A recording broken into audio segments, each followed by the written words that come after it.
শুধু রাশি দেখে যদি একটি মানুষের বর্তমান অবস্থা, তার ভাগ্য ইত্যাদি বিষয়গুলো নির্ধারণ করা যেত, তাহলে একই রাশির দুটো ভিন্ন মানুষের জীবনযাত্রার মান একই হতো। কিন্তু বাস্তবে সেটি হয় না। নমস্কার, আমি বিশ্বজিৎ আচার্য। একই রাশির ভিন্ন দুটি মানুষের পারিবারিক অবস্থা, তার অর্থনৈতিক পরিস্থিতি, তার বৈবাহিক জীবন সম্পূর্ণ ভিন্ন।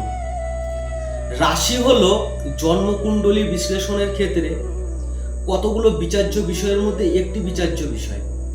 তাছাড়া লগ্ন, লগ্নপতি, গ্রহের অবস্থান, গ্রহের বলাবল, হোরা, দেবকাল, নবাংশ, দশা, অন্তর্দশা, শুভযোগ, অশুভযোগ ইত্যাদি বিষয়গুলো বিচার করে তবেই সঠিক সিদ্ধান্তে পৌঁছানো যায়। কেবলমাত্র রাশি হিসেব করে তার বর্তমান এবং ভবিষ্যৎ জীবন এবং তার সঠিক প্রতিকার প্রতিবিধান করা আদৌ সম্ভব হয় না।